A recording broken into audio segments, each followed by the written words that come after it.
इस चुनावी जंग में भाजपा की प्रचंड लहर चली, लेकिन कुछ अभेद्य दुर्ग ऐसे भी रखे जहां बाहुबलियों के सियासी वर्चस्व का ही जादू चला।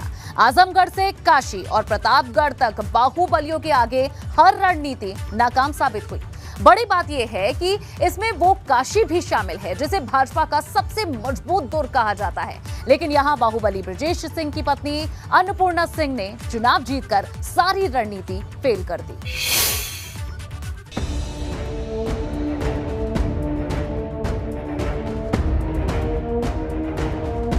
भाजपा ने जीती बाजी, महफिल लूट ले गए बागी। आजमगढ़ और काशी में खेल, बाहुबली के आगे हर रणनीति फेल।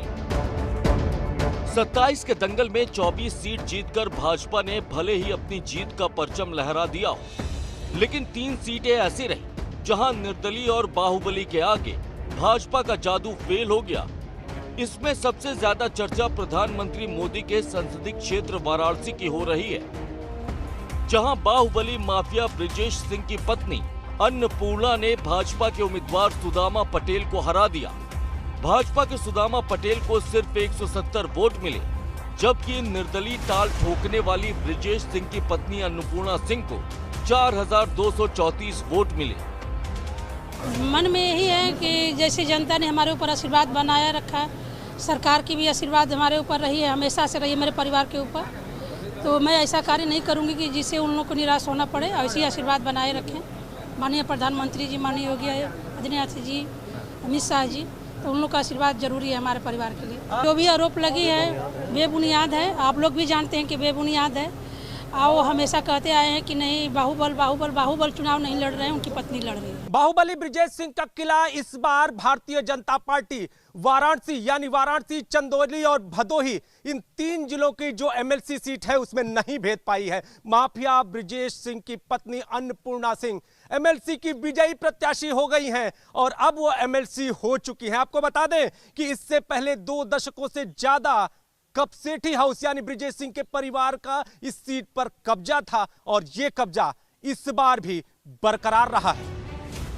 वहीं आजमगढ़ में भाजपा के अरुणकांत यादव का खेल भाजपा के बागी यशवंत सिंह के बेटे विक्रांत सिंह ने खराब कर दिया। जहां विक्रांत सिंह ऋषु को 4075 वोट मिले, वहीं भाजपा के अरुणकांत यादव को सिर्फ 1262 वोट मिले। मतलब जो काम अखिलेश यादव नहीं कर पाए वो काम यशवंत सिंह ने कर दिया, जिन्हें भाजपा ने 6 साल के लिए निष्कासित कर दिया था। बीजेपी ने विधान परिषद की 36 सीटों में 33 सीटें जीतकर पहली बार विधान परिषद में बहुमत तो हासिल किया है, लेकिन 3 जिलों में बीजेपी संगठन की पूरी ताकत लगाने के बावजूद भी जीत हासिल करने में कामयाब नहीं हुई। इनमें प्रधानमंत्री नरेंद्र मोदी का संसदीय क्षेत्र वाराणसी है, अखिलेश यादव का गढ़ कहा जाने वाला आजमगढ़ है, तो वहीं प्रतापगढ़ जो राजा भैया का गढ़ माना जाता है वो जिला है। और इन 3 जिलों में बीजेपी ने पूरी ताकत लगाई, लेकिन उसके बावजूद एमएलसी चुनाव में उसके उम्मीदवार को हार का सामना करना पड़ा। इसके अलावा प्रतापगढ़ सीट पर भी भाजपा का जादू नहीं चला।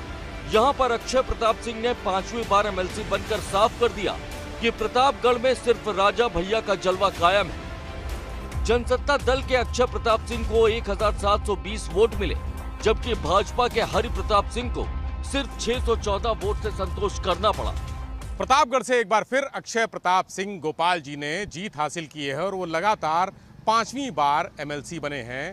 फर्क ये है कि इस बार अक्षय प्रताप सिंह राजा भैया के राजनीतिक दल जनसत्ता दल लोकतांत्रिक से चुनाव लड़े थे और उन्होंने 1721 वोट हासिल किए। दूसरे नंबर पर रहे भारतीय जनता पार्टी के हरि प्रताप सिंह, जिन्हें मात्र 614 वोट मिले।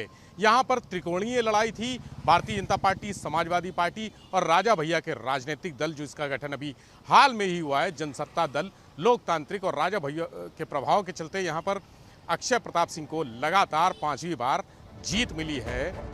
मतलब एकदम साफ है कि भाजपा ने भले ही उच्च सदन की इस परीक्षा को पास कर लिया हो, लेकिन इन 3 सीटों पर हार का गम जरूर होगा, खास तौर पर वाराणसी की सीट का, जहां पर भाजपा के बड़े बड़े दिग्गजों की प्रतिष्ठा दांव पर लगी थी। Bureau report, ABP Ganga.